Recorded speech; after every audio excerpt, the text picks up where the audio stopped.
This is SleepyNirvana. Your body already knows how to let go.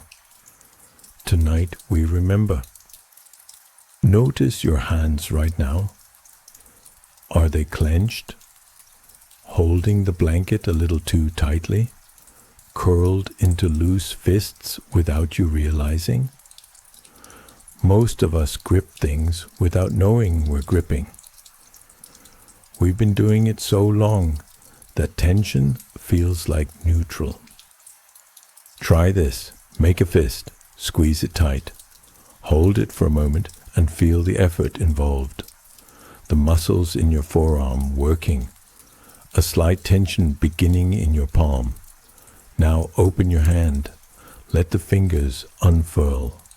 Feel the relief as warmth flows back as the muscles soften. That relief, that's what we're after tonight. Not just in your hands, but everywhere you've been holding on. You've arrived here after a day of holding responsibilities, holding conversations, holding yourself together in small ways and large ones. The specifics don't matter. What matters is that you've been gripping and now you're tired. Every evening the sun releases its hold on the sky.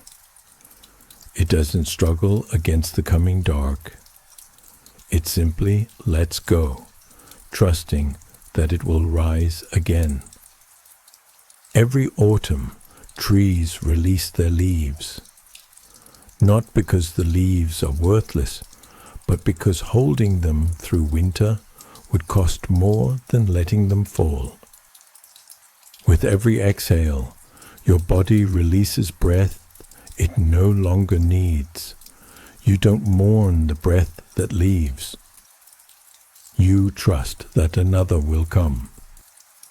Letting go is not losing something precious. It's returning to something essential.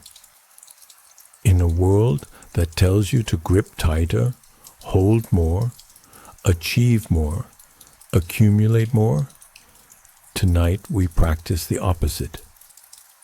Not because gripping is wrong, but because your hands are tired, because the things you are carrying were never meant to be held forever. Because rest requires release, and you deserve rest.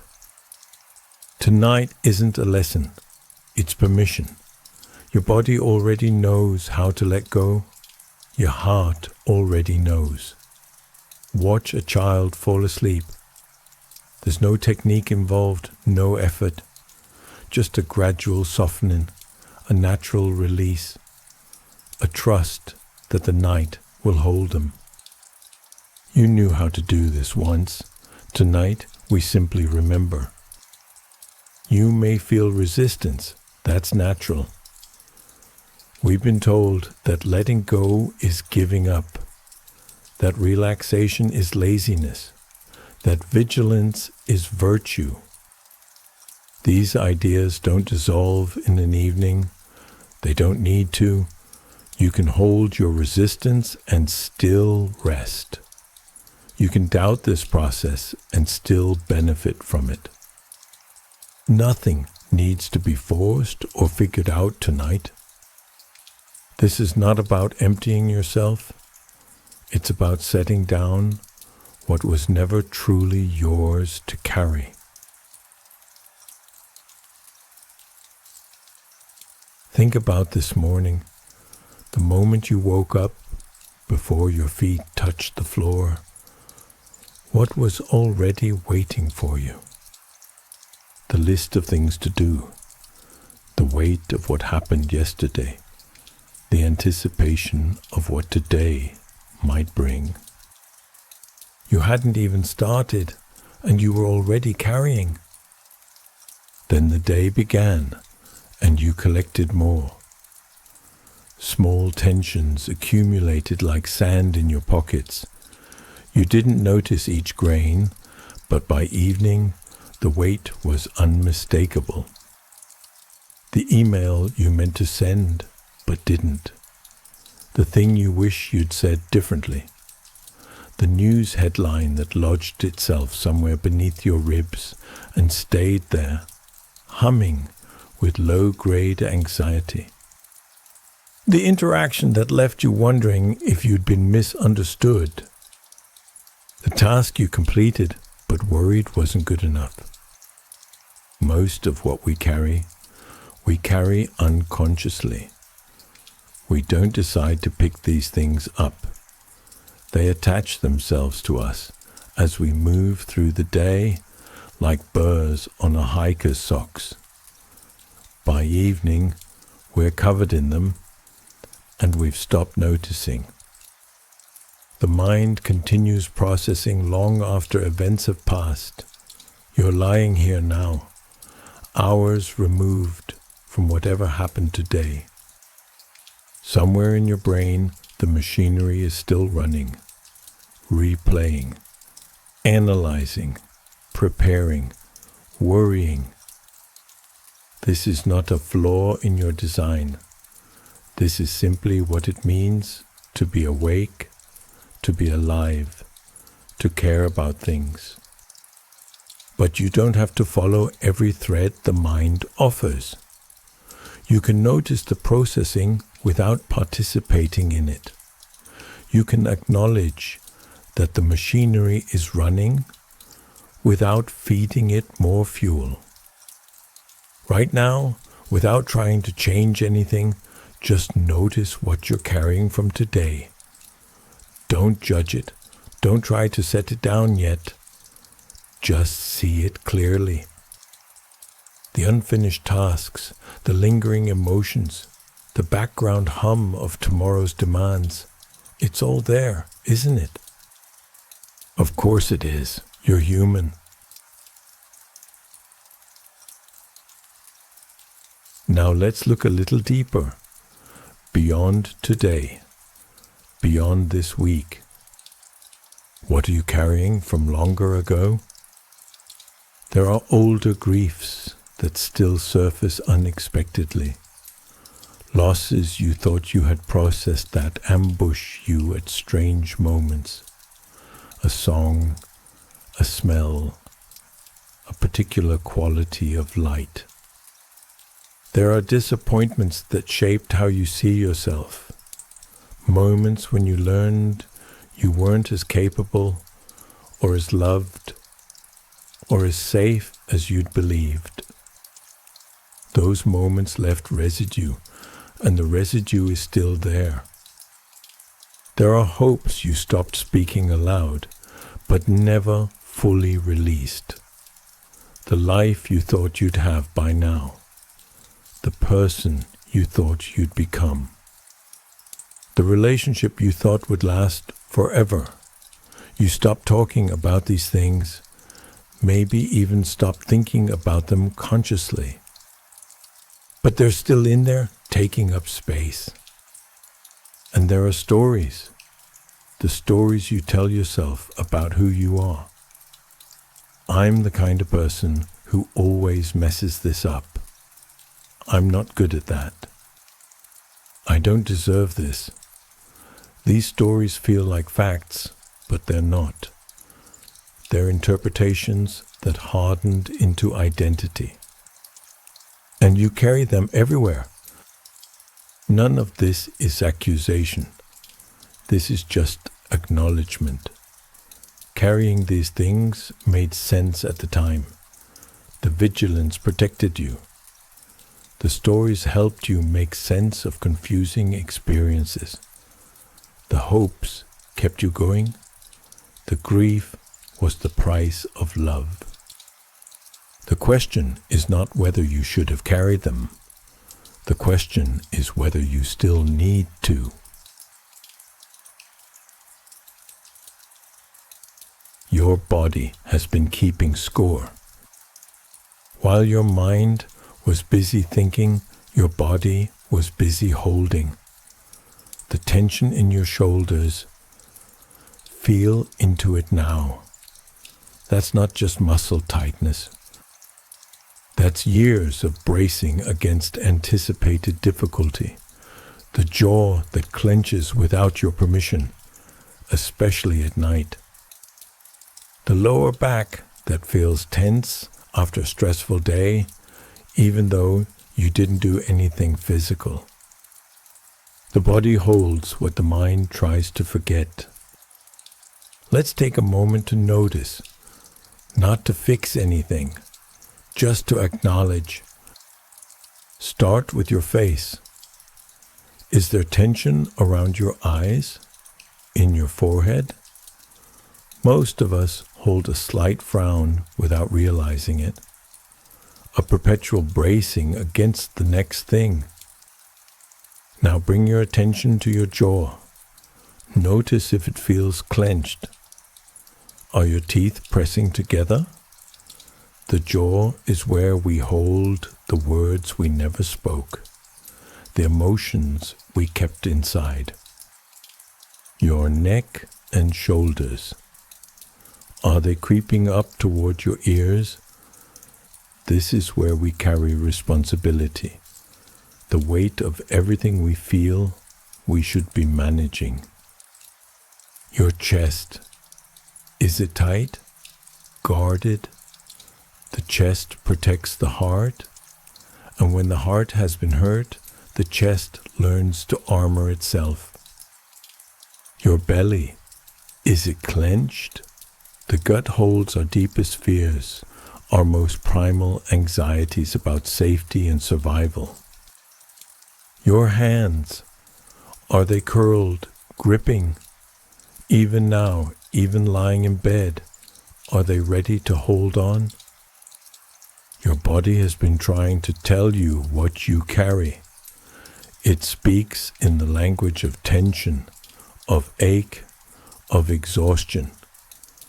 Tonight, we're listening. Sleep is the body's natural opportunity to release. Every night, your muscles are supposed to soften. Your grip is supposed to loosen.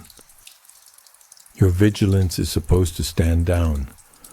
But when we carry too much, even sleep can't fully restore us. We wake still tired, still tense, still holding. Tonight we begin by simply acknowledging, yes, I am holding something. Yes, it is heavy. Yes, I am tired.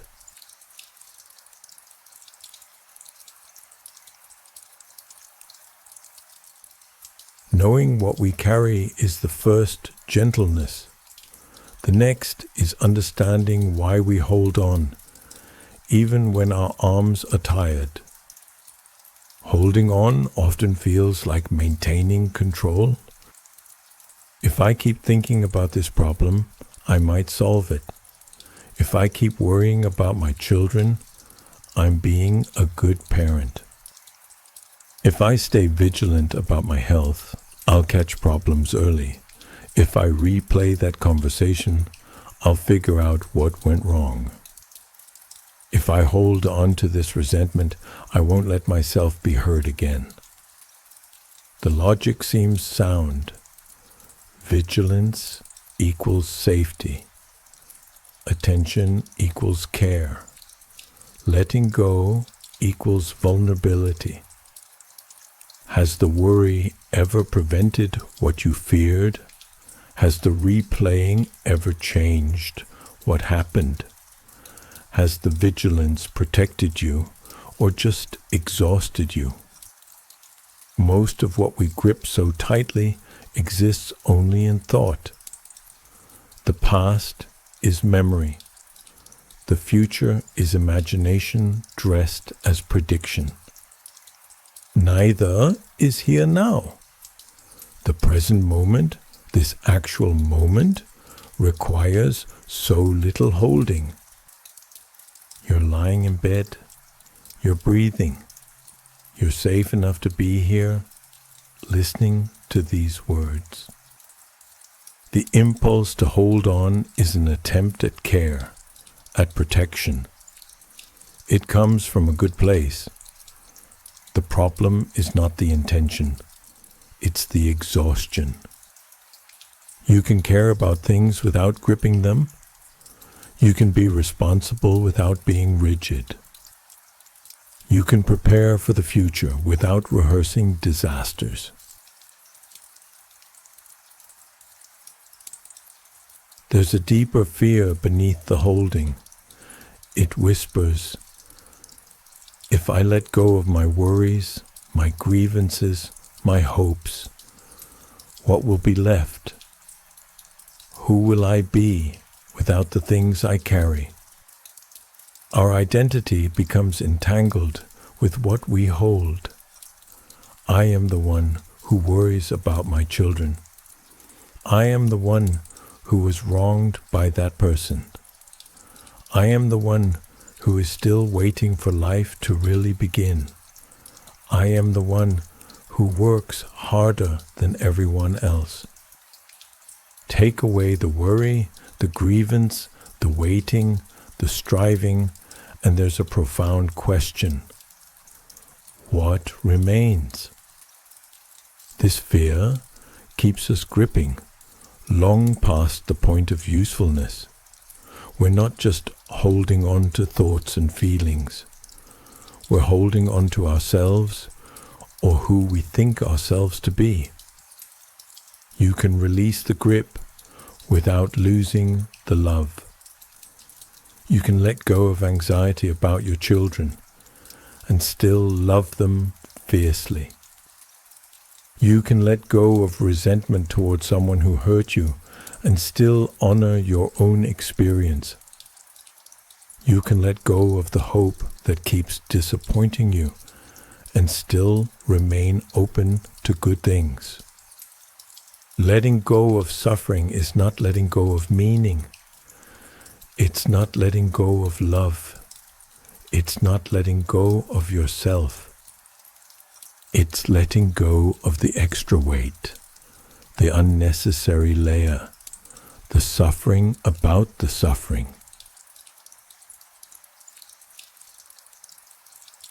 Sometimes we hold on simply because the weight has become familiar. There's a stone you've been carrying for years. You've held it so long that your hand has molded around it. You know its shape, its texture, its particular heaviness. It's become part of you. The thought of setting it down is strange. What would your hand feel like? Empty? What would you do with fingers that aren't gripping? The unknown lightness feels more frightening than the known burden. This is not weakness. This is being human. The body and mind crave what they know, even when what they know brings discomfort. Familiar struggle feels safer than unfamiliar freedom. Change, even positive change, requires courage. Letting go requires trusting that you'll be okay without the thing you've been holding. That's a big ask, especially at the end of a long day, when you're tired, when your reserves are low.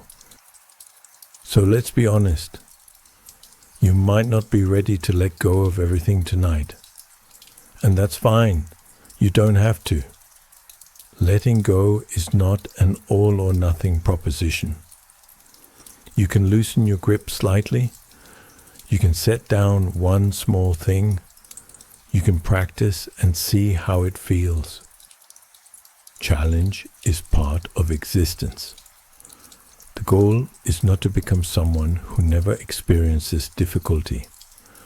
The goal is to stop adding to the difficulty by clinging, to feel what you feel without making it permanent, to carry what you must without carrying what you don't.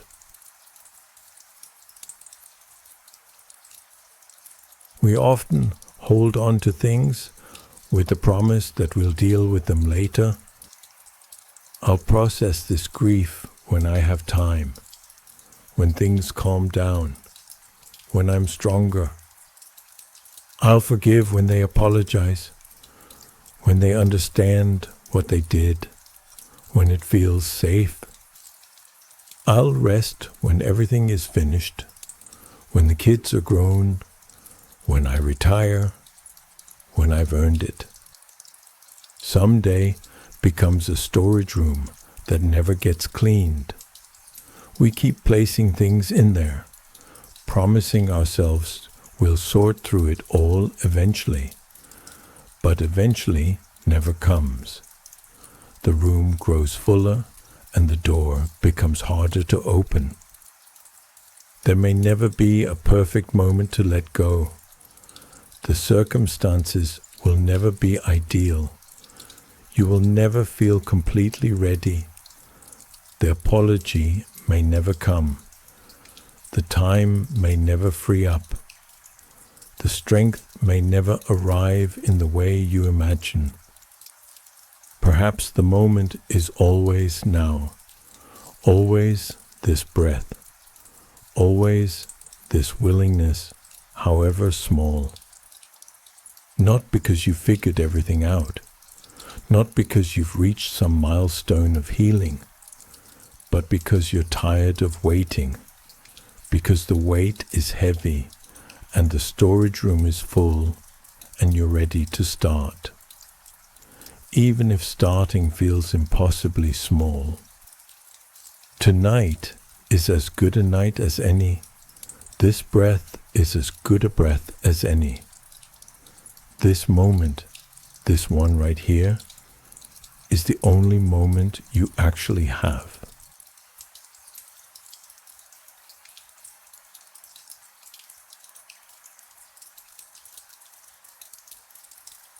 Understanding why we hold on is a kindness to ourselves, but understanding alone does not open the hand.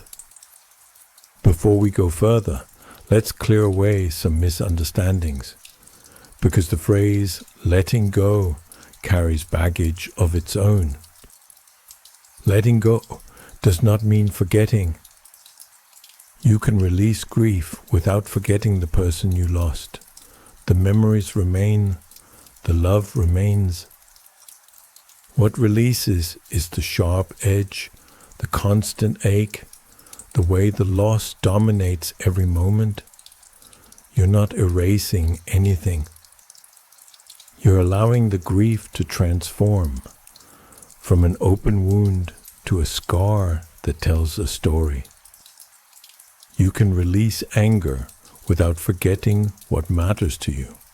If someone crossed your boundaries, letting go of that anger doesn't mean pretending it was okay. It means you stop carrying the violation with you everywhere. The memory stays. The lesson stays. The fire that burns you from the inside, that can go. Think of setting down a photograph you've been clutching. The image doesn't disappear when you place it on the table. You can still see it, still pick it up when you want to, but your hands are free. The past can exist without commanding the present. You're not being asked to pretend. You're not being asked to deny. You're not being asked to forget. Letting go is not giving up. There's a difference between releasing your grip on outcomes and abandoning hope for change. You can still work toward what matters. You can still want things to be better. You can still take action, make plans, and pursue goals.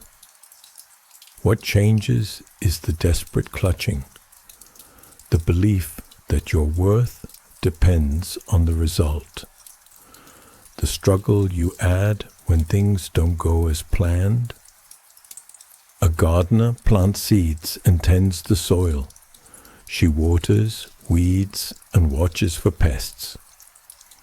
She does her part, but she cannot force the bloom. She cannot make the sun shine or the rain fall. At some point, she has to release her grip on the outcome and trust the process. She's still working, still caring, but she's not clenching her fists, demanding that the universe comply with her timeline. There is effort and there is surrender.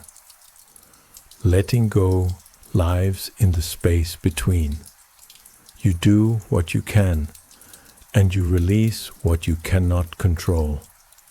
You care deeply, and you sleep peacefully. These are not opposites.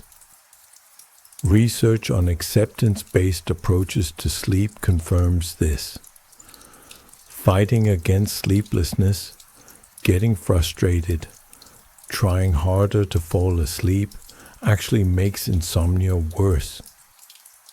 What helps is accepting the present experience without struggling against it. Letting go doesn't mean giving up on sleep. It means releasing the fight that keeps sleep away. Letting go is not numbing. It's not checking out, dissociating, or refusing to feel.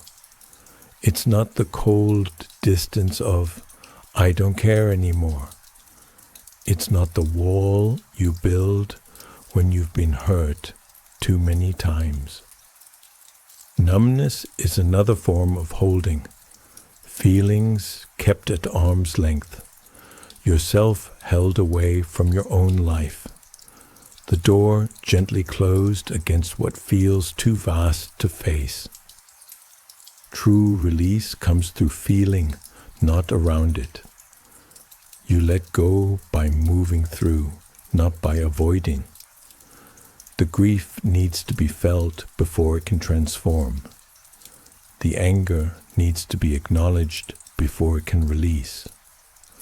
The fear needs to be seen before it can soften. Letting go is warmer than numbness, softer, more alive. It says, I feel this, and I don't have to carry it forever. I acknowledge this challenge, and I trust that it will change. I open to this experience, and I know I will move through it. The path through is through. There are no shortcuts that don't eventually circle back. Letting go is not fixing. Our culture loves to frame everything as a problem to solve. 5 steps to release your past. The technique for instant peace. The hack that will transform your relationship with anxiety. Letting go is not a project with a completion date. You don't achieve it once and possess it forever. It's more like breathing, something you practice moment by moment, breath by breath. Some days the hands open easily. Other days they grip tighter than ever. Some mornings you wake up light, and some mornings the weight is right there waiting for you. This is not failure, this is practice. The goal is not to become someone who never holds on. The goal is to notice when you are holding and to remember that you have a choice.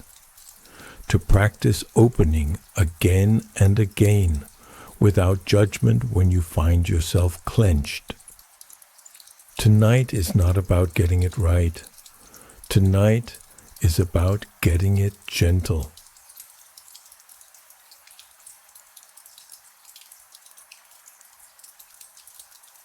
Now, we turn toward what we are doing, and it is simpler than you might think.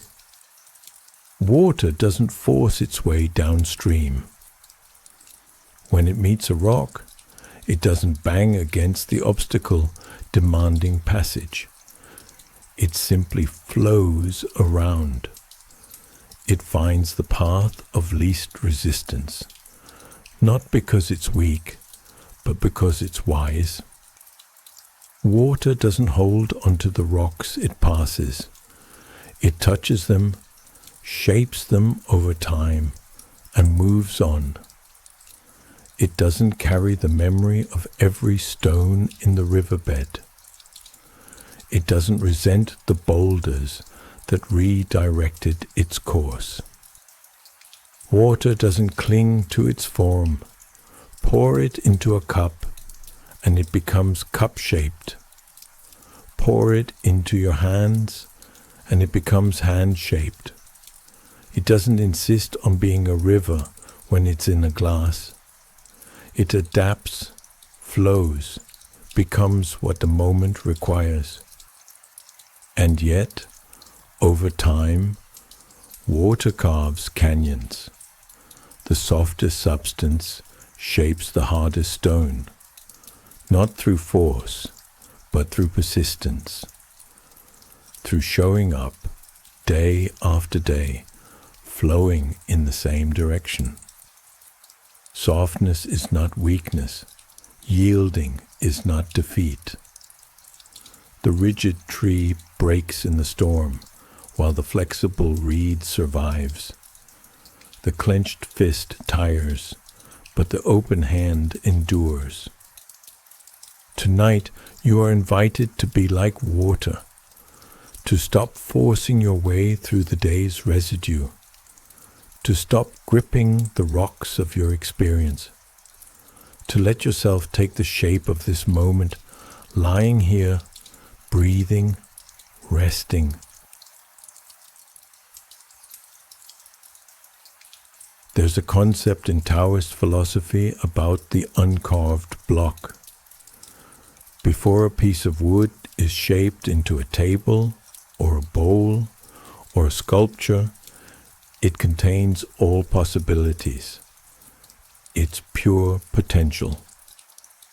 Before you were shaped by experience and expectation, before you learned what to hold and what to fear, there was an original simplicity, not emptiness but wholeness.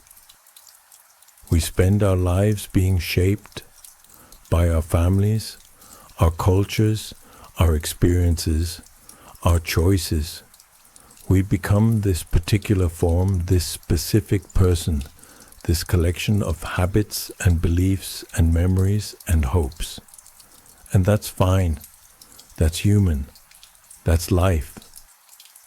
But beneath all the carving, the original block remains. The wholeness you were born with hasn't been destroyed. It's been covered over. Letting go is not becoming nothing. It's returning to something, clearing away the layers to remember what was always there. Tonight, in the darkness, in the stillness, you are invited to remember this original nature, not to achieve it. You can't achieve what you already are, just to remember, just to rest in the knowing that beneath everything you carry, there is something that has never been burdened. There's a kind of action that doesn't feel like effort. You've experienced it. Moments when you were so absorbed in something that time disappeared. When your body knew exactly what to do without your mind having to direct it. When everything flowed. This is what happens when we stop forcing. When we align with the natural current instead of swimming against it. Sleep itself is this kind of action. You cannot force yourself to sleep. Anyone who has lain awake at 3 a.m, desperately trying to fall asleep, knows this. The more you try, the more elusive it becomes. Sleep comes when you stop trying. when you allow. Here is the paradox. Letting go happens when we stop making it happen. Trust the process. Trust the body. Trust the night. You've fallen asleep thousands of times before. Your body knows how to do this. Your job is to stop interfering.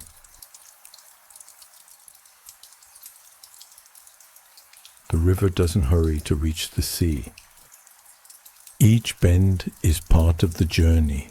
Each pool, each rapid, each stretch of calm water.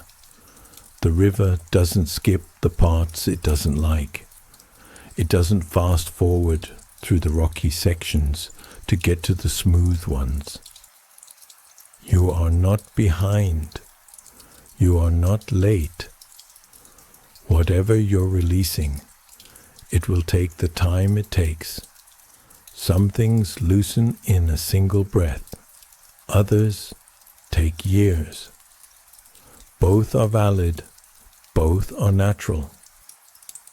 There's no deadline for healing, no finish line for letting go, no schedule that says you should have processed this by now, released that by now, moved on by now.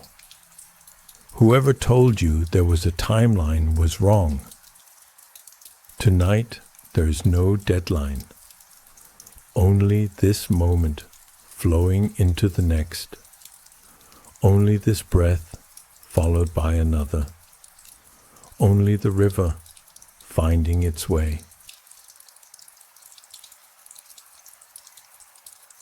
We can even hold on to letting go itself. Make it a project, a goal. I need to let go. Why can't I let go? What's wrong with me? And suddenly, letting go becomes another form of gripping, another way to be hard on yourself, another standard you feel you are failing to meet. But true release includes releasing the effort to release. Like falling asleep, it happens when you stop trying to make it happen. Like laughter, you can't force yourself to find something funny. Like love, the more you grasp at it, the more it slips away.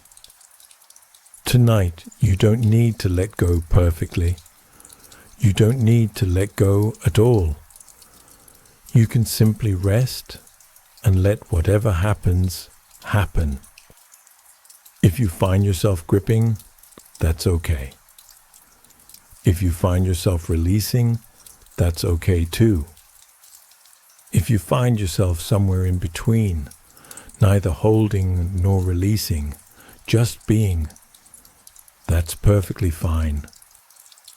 The water doesn't try to flow, it just flows.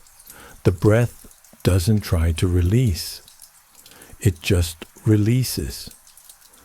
You don't have to try to let go. You can just be here and see what happens.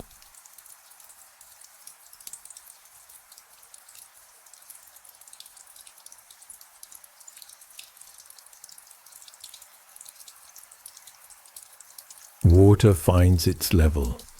The breath finds its rhythm. Now we turn inward.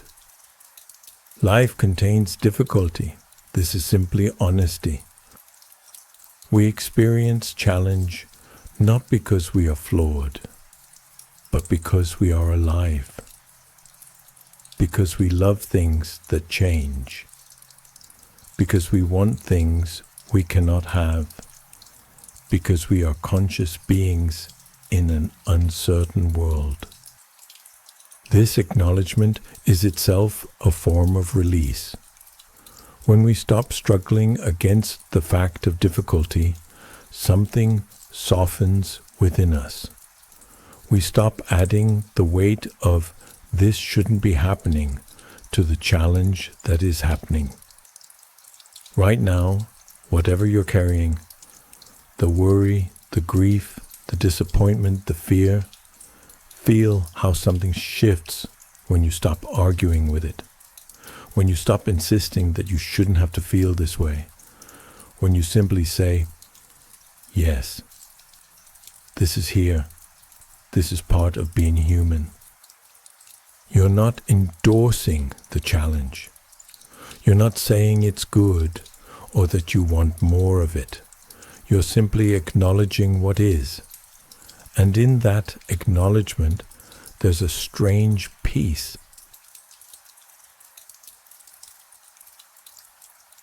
Challenges arise not from experience itself, but from the clinging. Think about pleasure, a good meal, a beautiful sunset, a moment of connection with someone you love. The experience itself is wonderful, but then the mind starts gripping. I want this to last forever. I want more of this. I don't want this to end. And suddenly the pleasure is tinged with anxiety, with the fear of loss, with the grasping that turns enjoyment into desperation. The same is true of discomfort.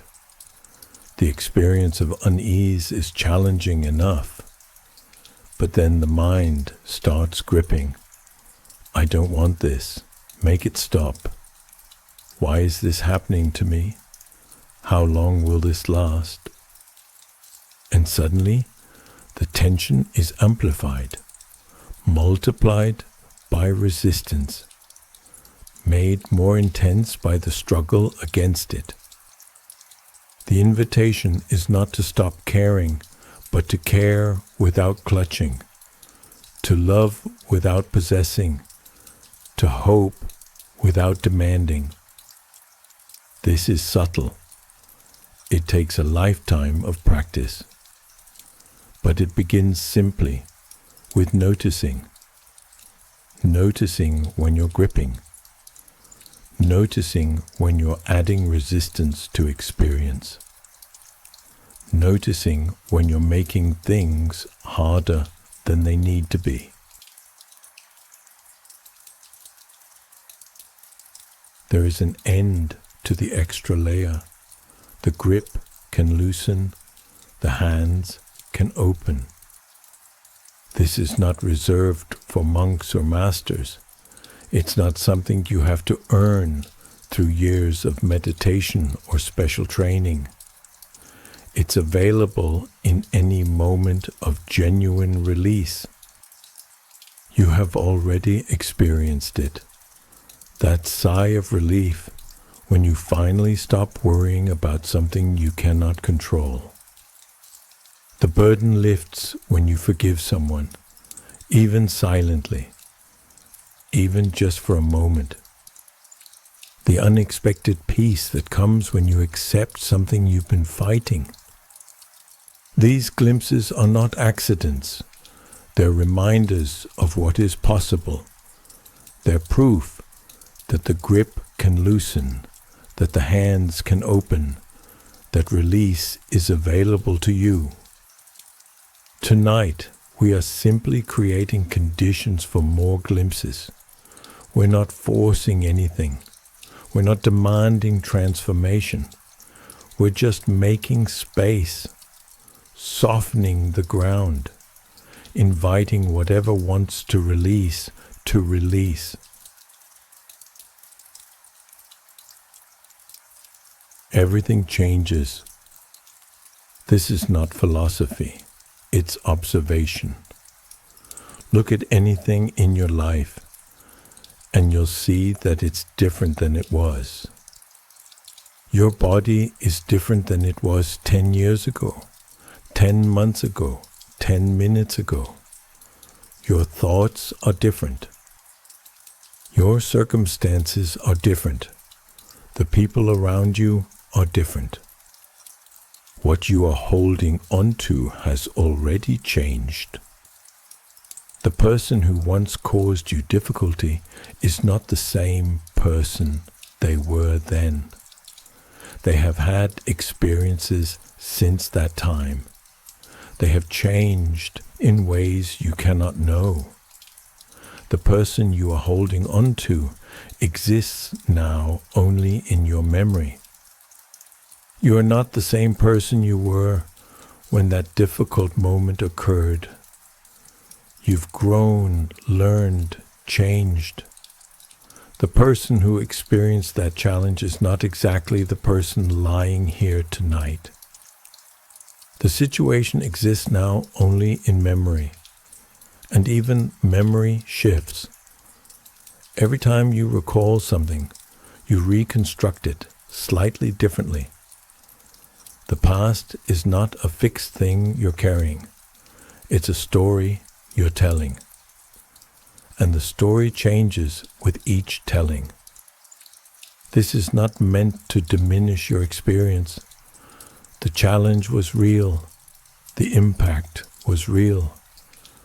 But you are not trapped in a fixed past. You are living in a flowing present, and everything is moving, changing, becoming something new. If everything changes, then this too, this challenge, this worry, this unease, will also change. It's already changing. It cannot stay the same, because nothing stays the same.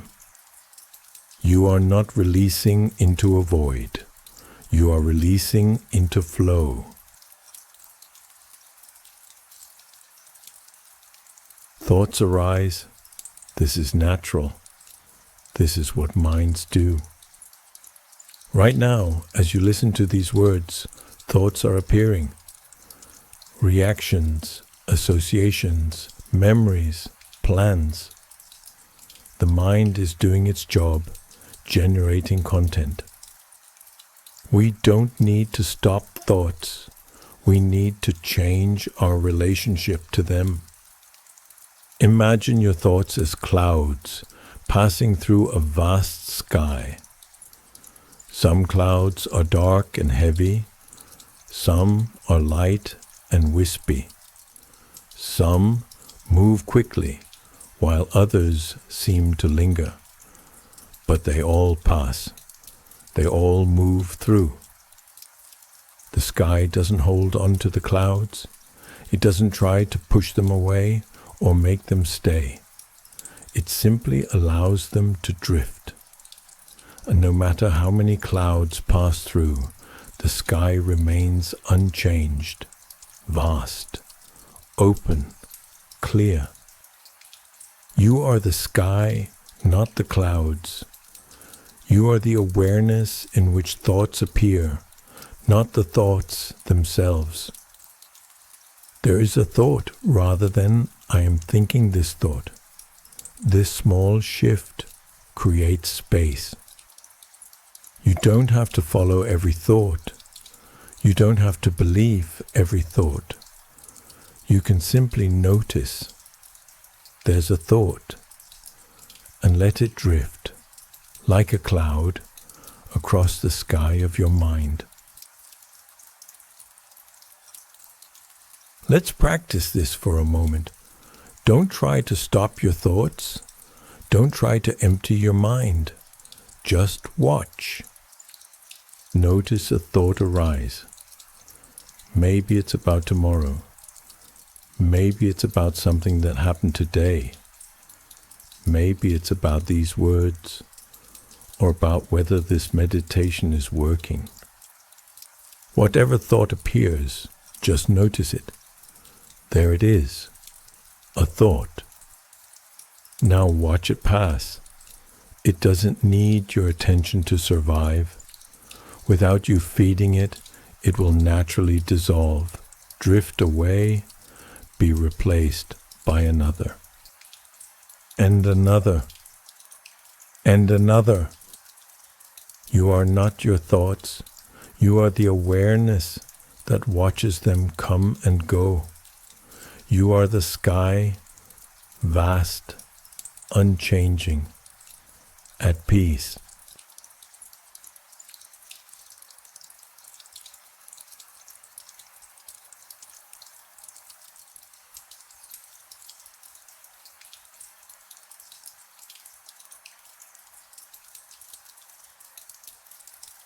The clouds pass, the sky remains.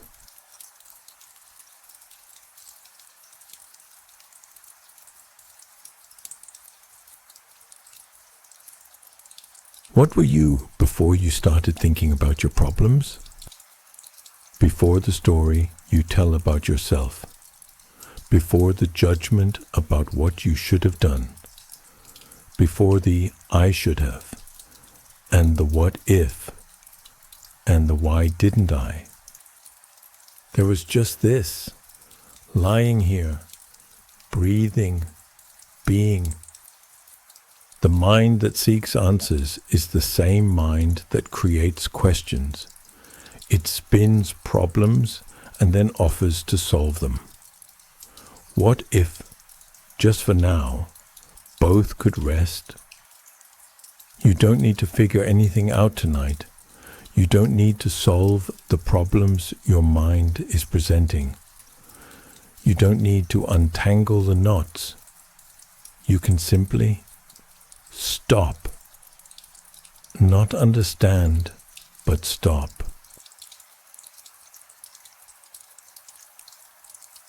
You are not broken. You do not need repair.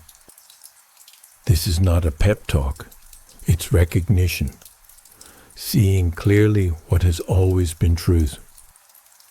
Beneath the layers of conditioning, beneath what your family taught you, what your culture demanded, what your experiences seemed to prove, there is original wholeness. You didn't lose it. You couldn't lose it. It's not something that can be taken away. You don't need to become peaceful. You need to stop disturbing your natural peace. Think of a pond. When the water is still, it's clear. You can see straight to the bottom. But when you stir it up, when you agitate it, disturb it, churn it, it becomes muddy. You can't see anything. The mud is always there, resting at the bottom, but it only becomes a problem when you stir it up. Your natural state is like still water, clear, peaceful, at rest. The disturbance comes from stirring, from the constant mental activity, the worrying, the planning, the replaying, the resisting. Tonight, we stop stirring. We let the mud settle. We allow the water to clear.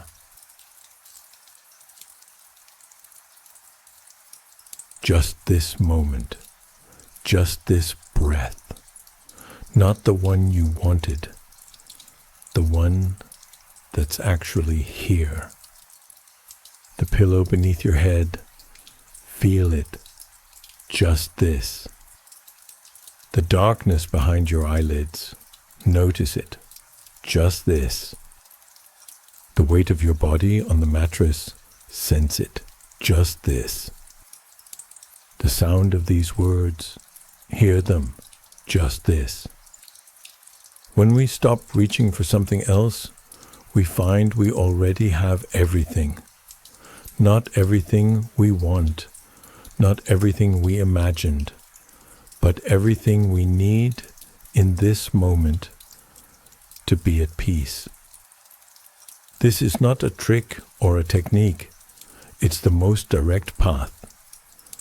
Letting go of past and future, we fall into now. And now is always peaceful, because now is always complete. In Zen, there's a teaching called the Gateless Gate. We believe we must pass through something to reach peace. We must solve the problem, heal the weariness, become better, achieve enlightenment, earn rest. There's a barrier, we think, between where we are and where we want to be. And we spend our lives trying to find the key, scale the wall, break through. But what if there is no barrier? What if the barrier is the belief in the barrier? You are already on the other side. You have always been on the other side. The gate you've been trying to pass through doesn't exist. The distance you've been trying to travel is zero. Tonight, we are not traveling anywhere. We are recognizing where we already are.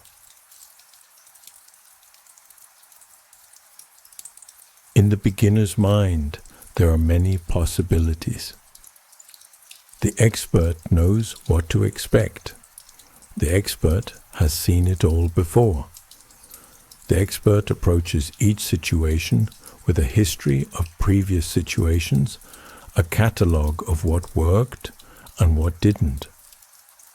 The beginner knows nothing. And because the beginner knows nothing, everything is fresh. Everything is possible. There are no preconceptions to limit what might happen. Approach this night with beginner's mind, as if you had never heard of letting go, as if you had never tried and failed, as if this were your first night on earth, and you were simply learning what it means to rest. Freshness, openness, curiosity, not the weight of all your previous attempts, not the discouragement of all the times this didn't work, not the skepticism of someone who's heard it all before. Just this attempt, which is not an attempt at all, just a willingness, just a wondering, just a gentle leaning in the direction of rest.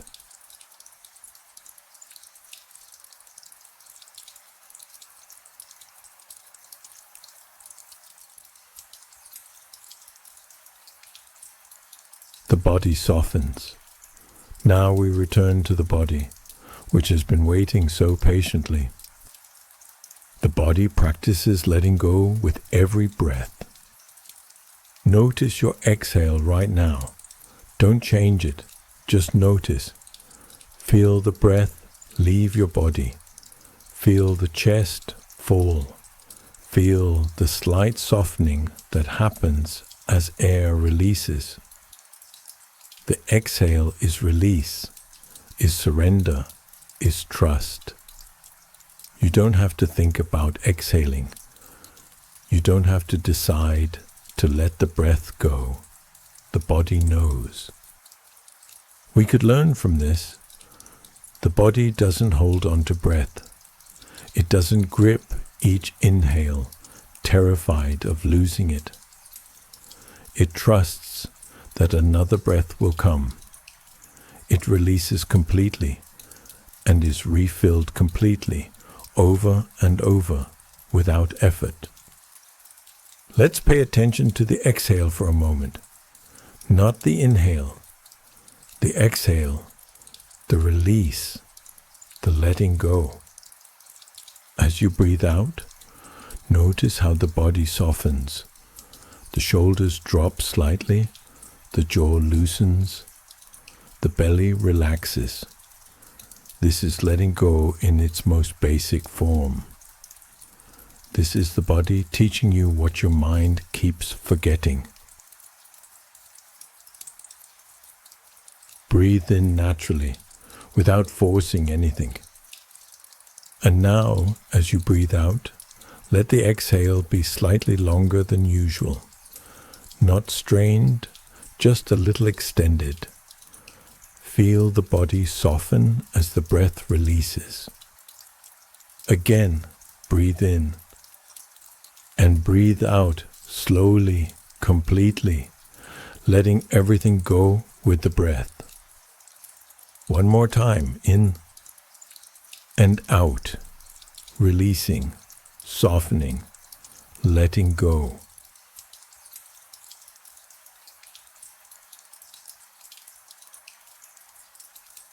Where do you hold tension? This is where you hold your life. The neck that carries too much responsibility, always looking around, checking for danger, making sure everything's okay.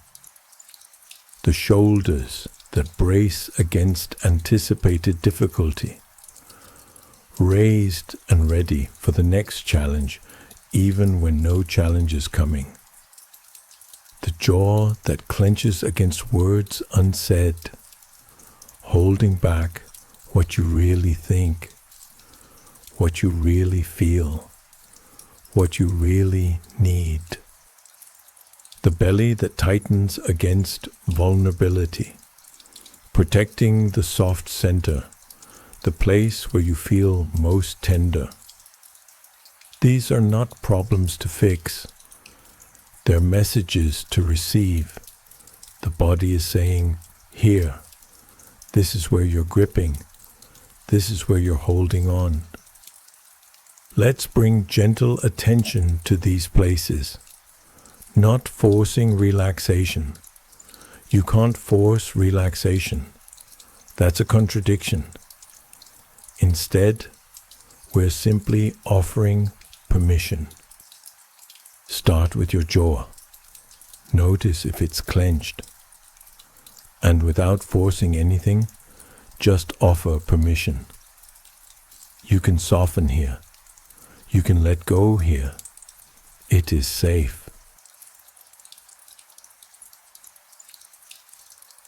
Your shoulders. Notice if they're raised, tensed, braced, and offer permission. You can lower. You can soften. You don't have to carry everything right now.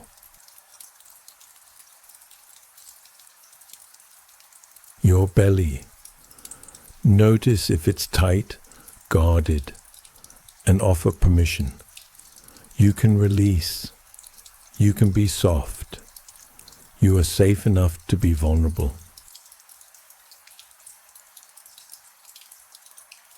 Your hands.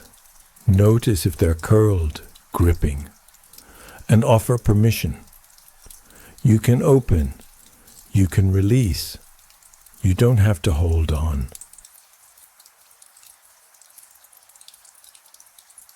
Research confirms what meditators have known for centuries. Bringing kind attention to the body helps us sleep. When we bring kind attention to each area of the body, something shifts. Not through force, but through awareness. Not through demand, but through permission. Let's move through the body now, slowly, gently, offering each part the chance to release. Start at the top of your head. Feel the scalp, the crown. Notice any tension there and offer permission to soften. Now, gently move your attention to your forehead. Notice the space between your eyebrows. Allow this area to smooth out completely. Let any tension there simply release and drift away. Your eyes, even closed, they may be working, straining.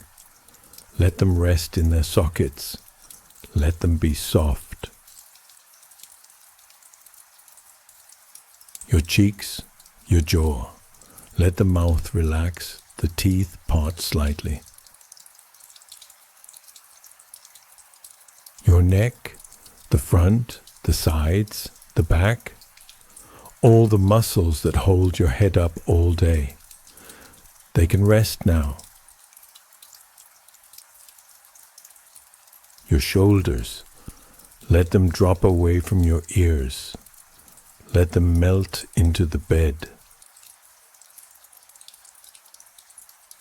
Your arms, from shoulders to elbows to wrists, let them grow heavy. Your hands, your fingers, Let them uncurl, let them rest. Your chest, let the breath move freely. Let the heart rest behind its cage of ribs. Your belly, let it be soft, let it rise and fall without restriction. Your lower back, a place of so much holding, let it release into the support beneath you. Your hips, your pelvis, let them be heavy, grounded. Your thighs, your knees, your calves, let them sink into the mattress. Your ankles, your feet, your toes, let them rest. May this body rest. May this body release what it no longer needs.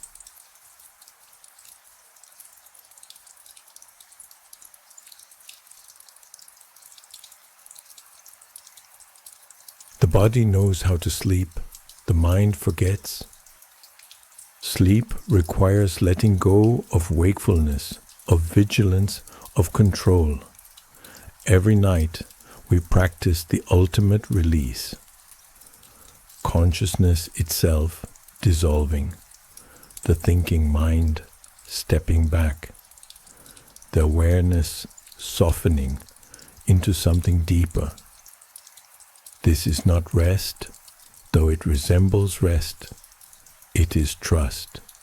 It is faith. It is the body's ancient wisdom.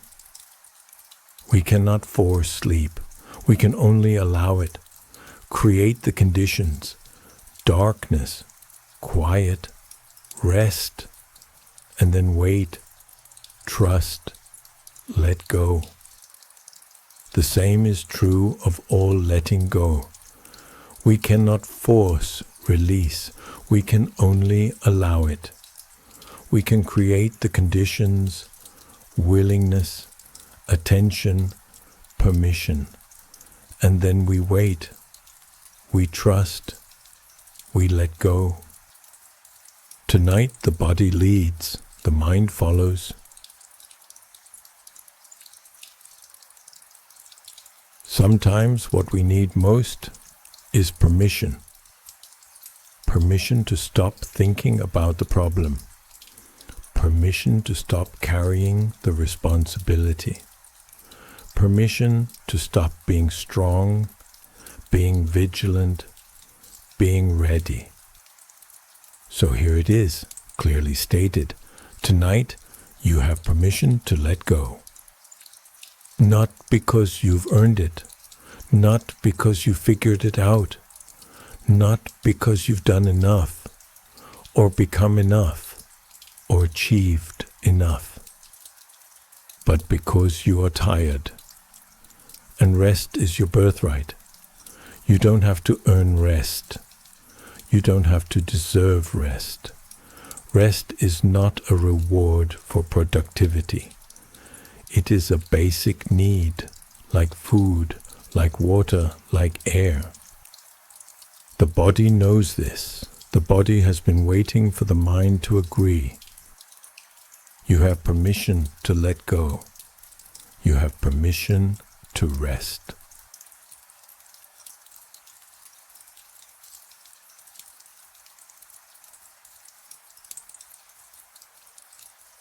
The body softens. Now we turn to the heart.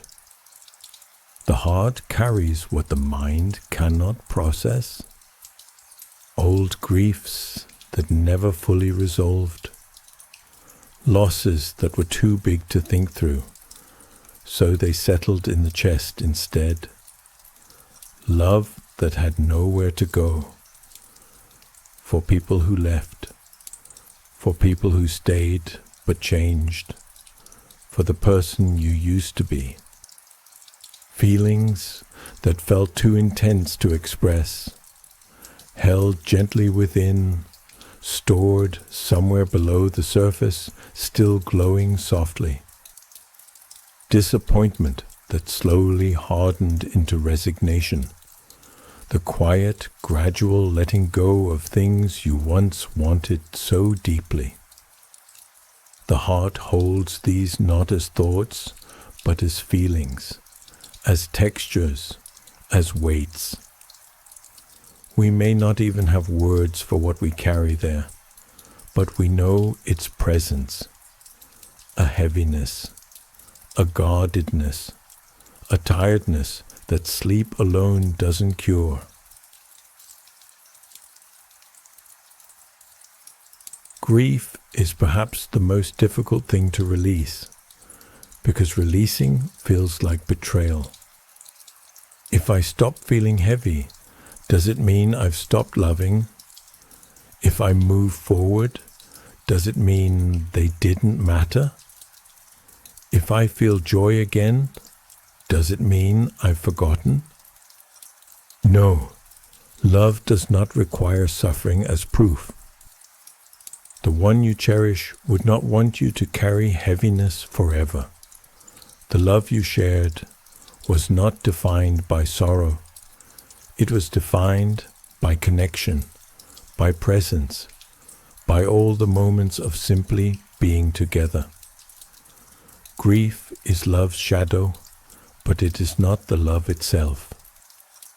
Grief can transform without disappearing. From sharp ache to soft tenderness to gentle memory.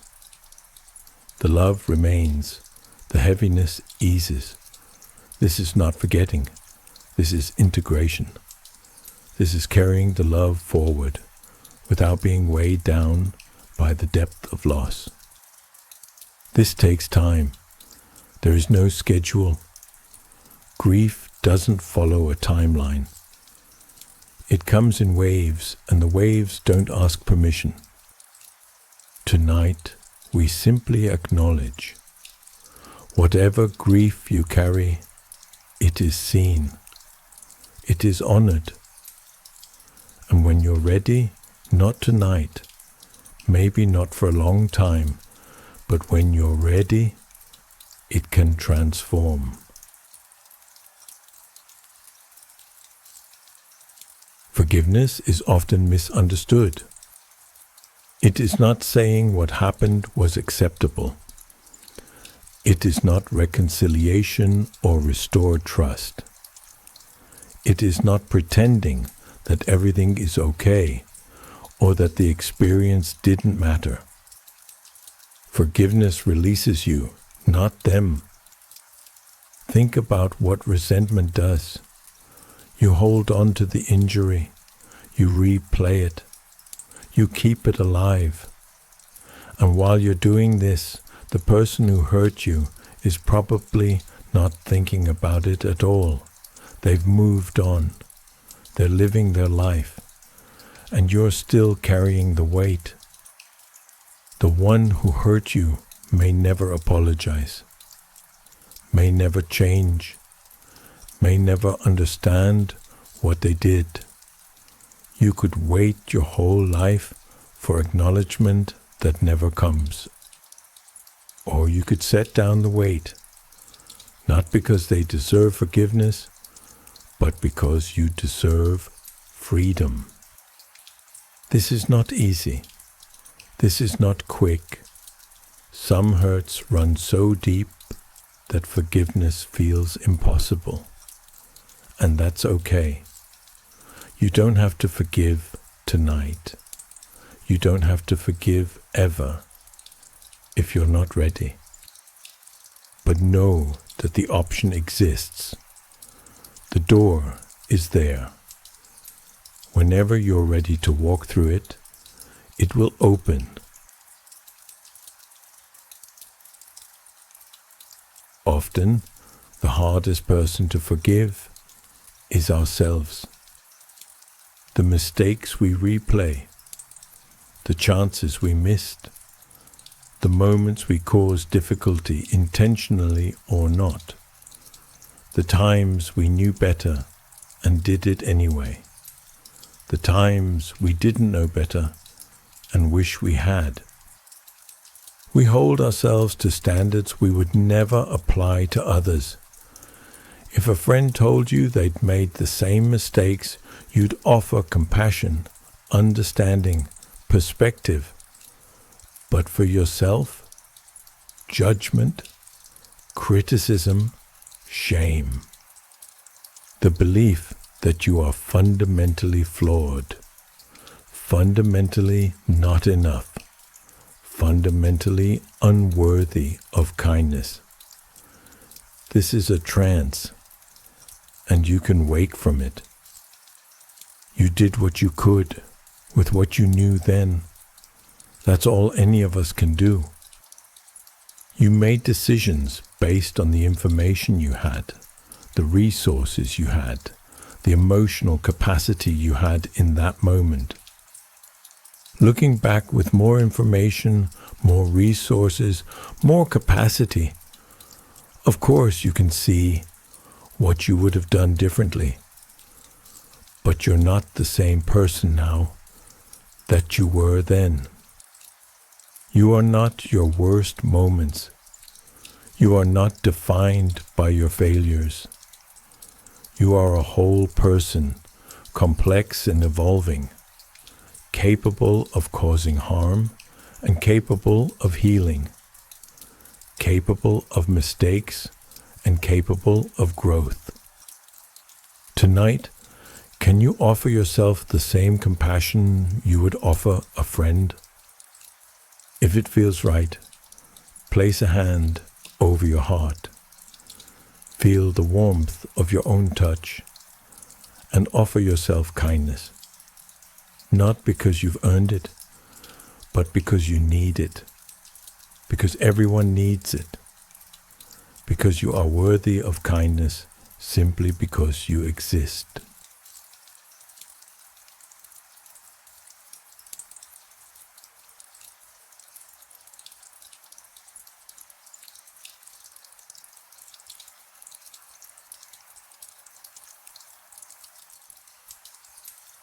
We can love deeply without gripping tightly. The people you love are not yours to possess. They are their own rivers, their own paths. They will change in ways you cannot predict. They will make choices you do not understand. They will sometimes bring you sorrow, and you will sometimes bring them sorrow. Love becomes a source of struggle when it becomes demand. You must stay. You must be what I need. You must not change. You must not leave. But everything changes. Everyone changes. The people you love will change, and so will you. The relationship you have today is not the relationship you'll have tomorrow. The alternative is not to love less. It's to love more openly, to hold with open hands instead of clenched fists, to appreciate what is here now without demanding that it stay forever. Like the sun that shines without asking anything in return. Like the earth that supports without conditions. Like the sky that holds the clouds without trying to keep them.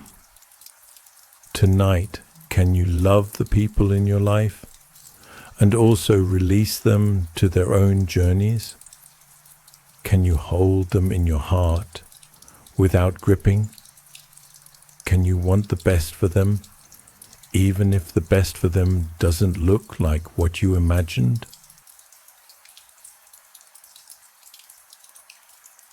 The heart is larger than we know.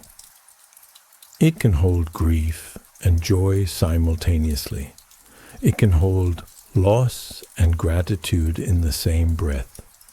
It can hold the challenge of what happened and the hope of what might come. We don't need to empty the heart to find peace. We need to trust its capacity. The heart knows how to process. It needs only time and permission. It doesn't need you to manage it, organize it, or control it. It just needs space to do its work. Tonight, we offer that space. Let the heart hold what it holds. Let it feel what it feels. Let it be as large as it needs to be.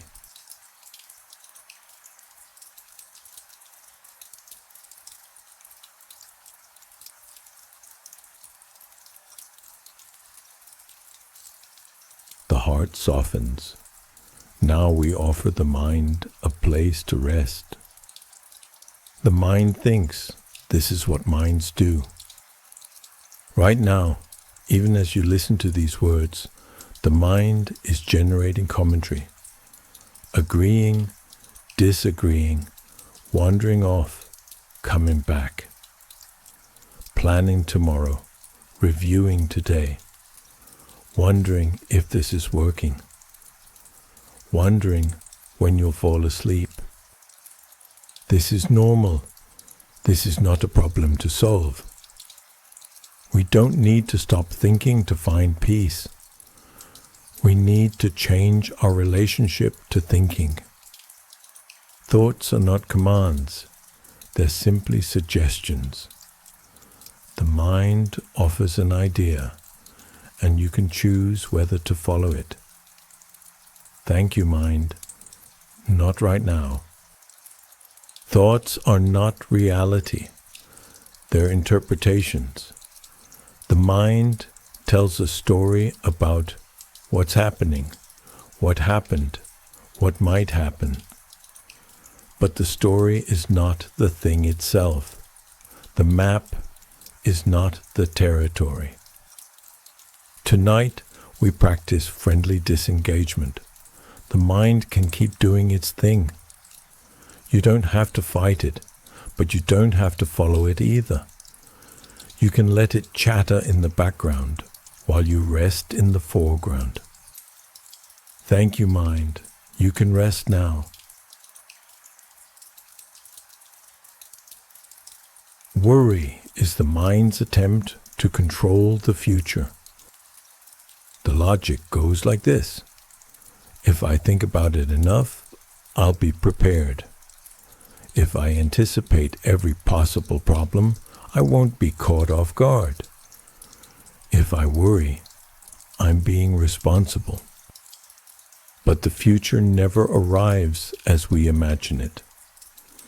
We spend the present caught up in scenarios that may never happen. And even when something difficult does happen, it rarely looks like what we worried about. And we rarely feel as prepared as we hoped. Right now, you are safe. Right now, nothing is required of you. The future will come. It will bring what it brings. You will meet it then with whatever resources you have then. But now is not then, now is now. And now is peaceful. The problems of tomorrow can wait until tomorrow. Tonight, you have only one job. Rest. The mind also loves to replay the past. The conversation you should have handled differently. The mistake you wish you hadn't made. The moment you can't seem to release. Over and over, the mind returns to it, examining it from every angle, as if enough analysis could finally change what happened. But replaying doesn't change what happened. It only extends the weight into the present. The past is complete. It cannot be edited. No amount of mental review will alter a single moment of what has already occurred. What can change is how you carry it forward, the meaning you make, the weight you assign, the story you tell. Tonight, can you let the past rest in the past? It will still be there tomorrow if you need it. The memories aren't going anywhere. The lessons aren't being erased. But for now, for sleep, the past can wait. You've already created a quiet zone tonight. The screens are dark. The notifications are silent. The world's noise has been set aside. You've stepped out of the stream of information, the endless scroll, the constant input. Now we create internal quiet, not by forcing silence. You can't force the mind to be silent any more than you can force water to be still. But by withdrawing attention from the noise, think of turning down the volume rather than stopping the music. The thoughts may continue, but they don't need your full attention. They can play softly in the background, while you rest peacefully in the foreground. You don't have to engage with every thought. You don't have to resolve every worry. You can simply notice that the mind is doing its thing and return your attention to the body, to the breath, to the present moment. Between one thought and the next, there is a gap. It may be brief, a fraction of a second, but it is there. In that gap, there is silence. In that silence, there is peace. We don't need to extend the gap or manufacture it. We simply notice it when it appears. A thought arises and passes, and before the next thought arises, there's a moment of nothing, of stillness, of quiet. This noticing is itself a form of rest.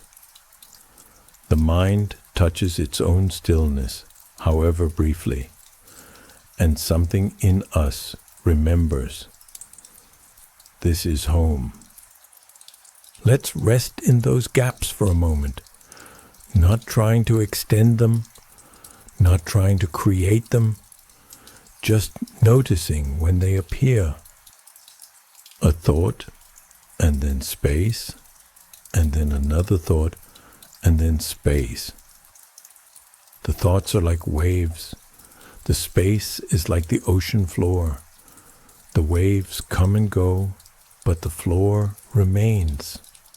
Stable, still, at peace.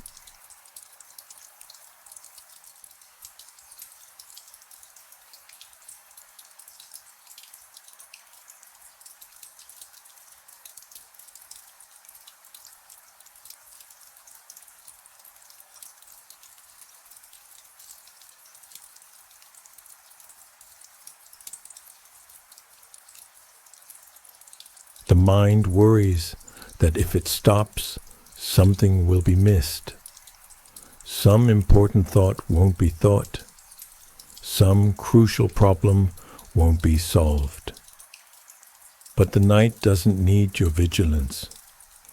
The night is doing what nights do, holding the world in darkness, preparing for dawn. You are not responsible for the night. You are not responsible for the world while you sleep. Others are awake, tending what needs tending.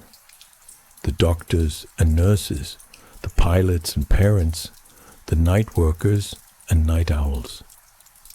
The earth continues to turn without your supervision. You can rest. The world will still be there in the morning, and you will meet it better for having slept. The problems you're worried about will still be there, but you'll have more resources to address them. The relationships that need attention will still be there, but you'll have more patience and more presence to offer. Sleep is not abandonment. It's preparation. It's restoration. It's trust. Trust the night. Trust the world. Trust yourself.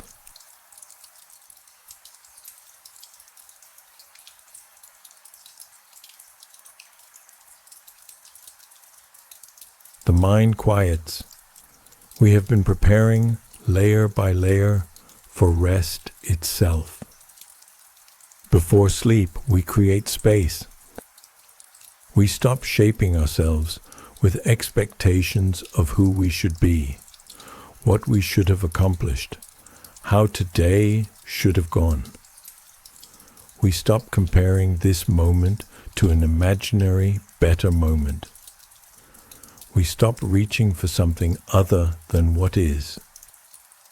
We return to presence, to simplicity, to enough.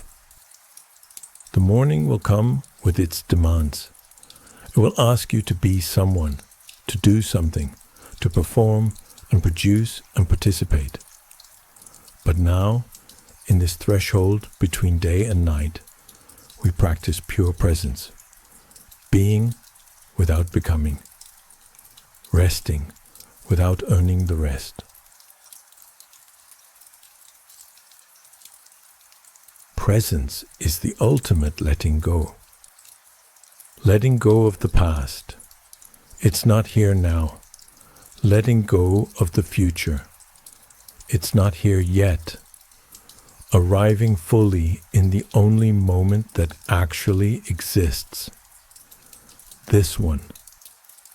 What is here now? The weight of your body on the bed. Feel it. The pull of gravity holding you to the earth. You don't have to hold yourself up. You can let yourself be held. The texture of the sheets against your skin. Notice it. The softness, the temperature, the particular feeling of this fabric against this body. The darkness behind your eyelids. See it. Not nothing, but something. A field of subtle color, of shifting shadows, of rest.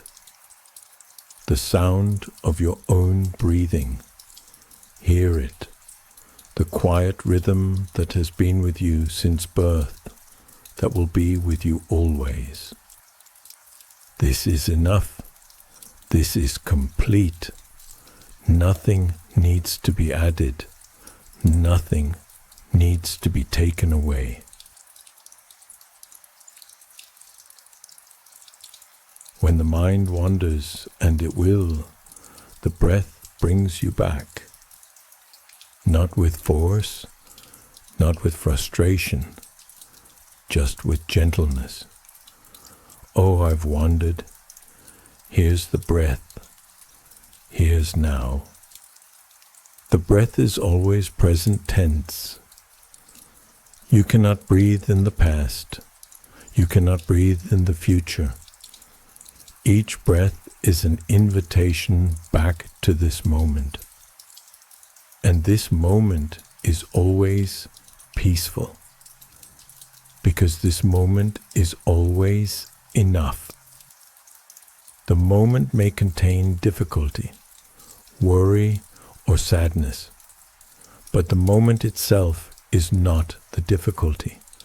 The moment is simply the space in which everything arises, and that space is always peaceful, always open, always enough.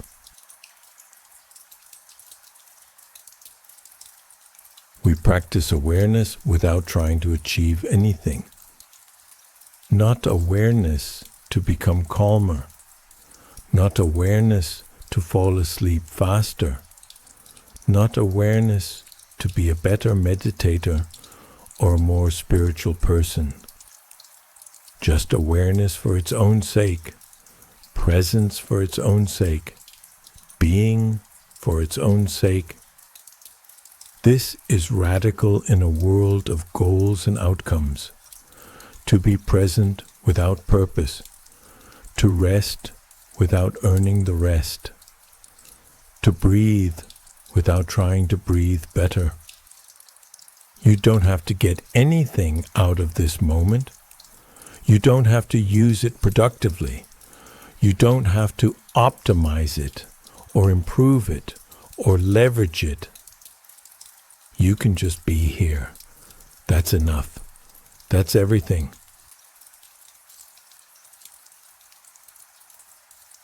Let's rest in this for a moment. No instruction, no guidance, just presence. Whatever arises, let it arise. Whatever passes, let it pass. You don't have to do anything with this moment. You can simply be in it.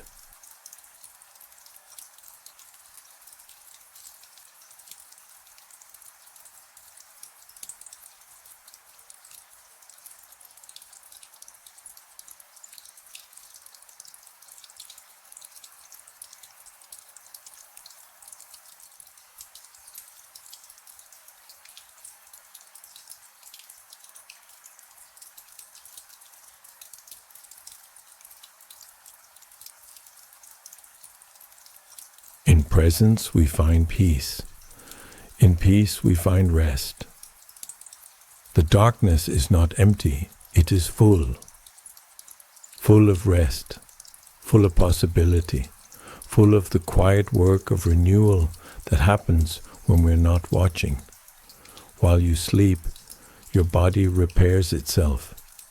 Your brain consolidates memories, processes, emotions, clears out waste. Growth happens in the dark. We fear darkness because we cannot see.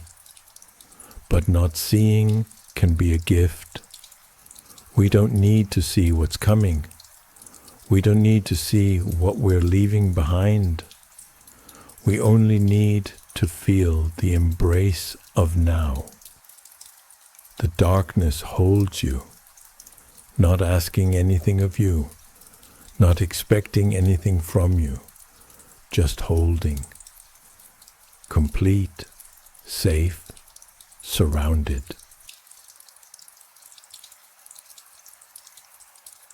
Every night we practice a small surrender, releasing consciousness, releasing control.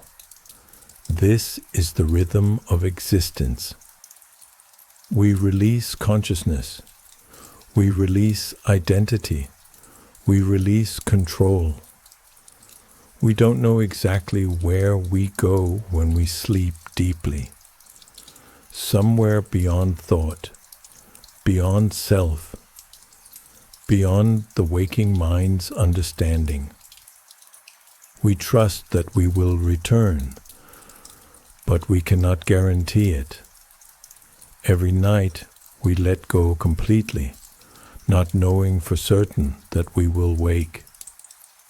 And we do this without thinking, without drama, without fear. The body knows how to surrender. The mind knows how to dissolve. We have done this thousands of times. Tonight is just one more practice. One more release, one more trust fall into the dark.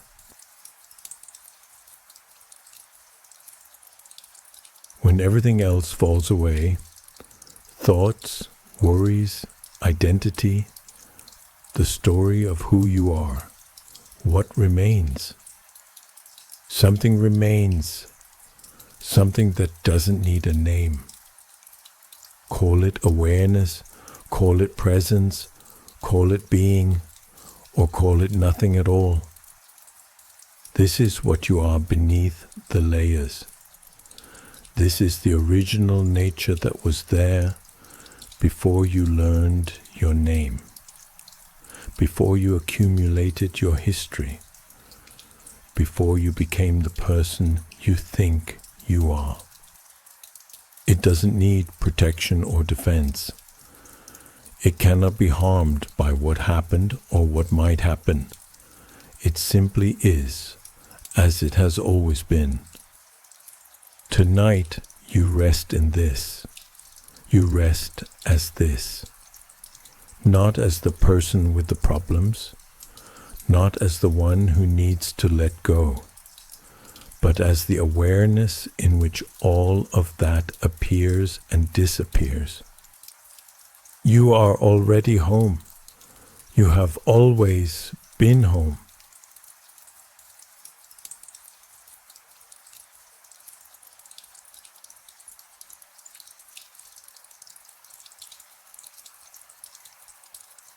The night receives you. The darkness holds you. Only rest. Only peace. Only home. You have done enough today. Whatever was left undone will be there tomorrow. The emails, the tasks, the conversations, the decisions, they're not going anywhere. They don't need you tonight. Whatever was imperfect can be forgiven. The mistakes, the missteps, the moments you wish had gone differently. They're part of being human. They don't disqualify you from rest. You have shown up for your life. You have done your best with what you had. And now your life asks only that you rest. Sleep is not escape. It is return. Return to the body's wisdom. Return to the heart's healing. Return to the mind's renewal. You are not running away from your life by sleeping. You are preparing to meet it again, refreshed. You have permission to let go completely now. Permission to stop listening to these words. Permission to stop trying to stay present. Permission to stop trying to do this right. Permission to drift. Permission to stop trying.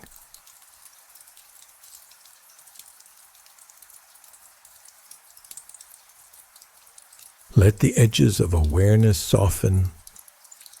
You know that feeling when you're almost asleep, and the boundary between waking and dreaming starts to blur.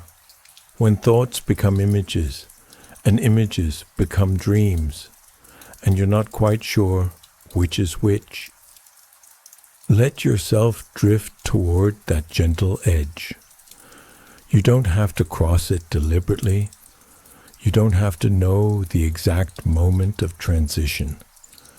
It will happen as it has always happened, without your effort, without your control. Like a leaf releasing from a branch, there's a moment when the stem lets go and the leaf begins to fall. It doesn't decide to fall. It doesn't try to fall. The conditions are right, and the release happens. Like a wave returning to the ocean. The wave doesn't struggle to rejoin the water. It simply releases its form and becomes ocean again. It was always ocean. It just forgot for a moment. Like breath releasing into air. The exhale doesn't hold on. It doesn't resist. It simply lets go and becomes atmosphere. Natural, easy, complete.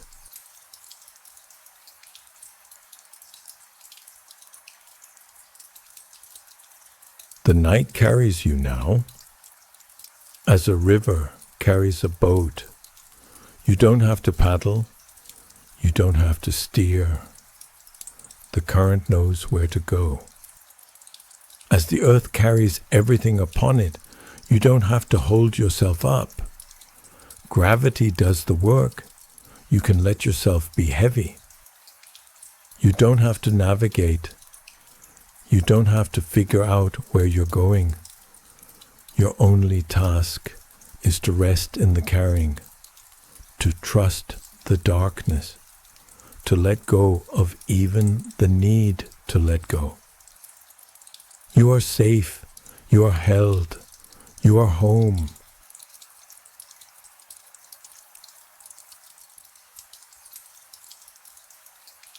Let the body grow heavier. Feel the weight of your limbs, the weight of your head on the pillow, the weight of your whole self sinking into the mattress, sinking into the night. Let the breath grow slower. You don't have to control it, just let it find its own rhythm. Slower, deeper, easier. Let the mind grow quieter, and quieter, and quieter, until there is only this, only rest, only peace, only sleep.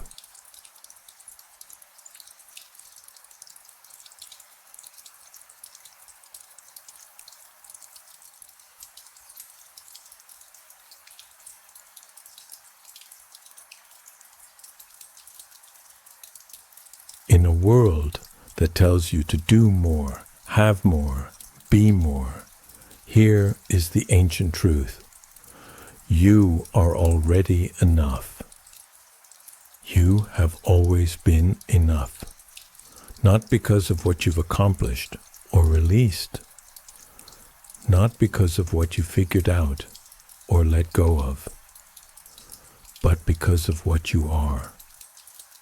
Beneath the holding, beneath the carrying, beneath the trying, there is something that has never been burdened, something that has never needed to let go, because it never held on in the first place. This is your deepest nature, and you return to it every night. In sleep, you touch this place. In deep rest, you remember this truth. Letting go is not a destination. Tomorrow you will wake, and the world will offer you things to carry. Some you will pick up, some you will set down, some you will carry for a while and then release. Some will cling to you without your choosing. This is the rhythm of a human life. Picking up, setting down, holding, releasing, gripping, opening. But now you know, you can always return here, to the breath, to the body, to the night, to the simple truth that you are already whole, already peaceful, already home.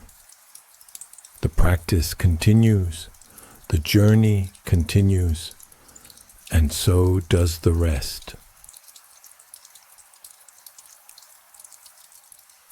Sleep now. Rest now. Let go now.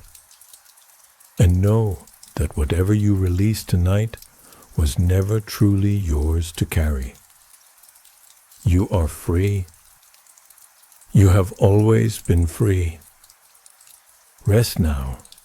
Until next time, from SleepyNirvana, sleep well.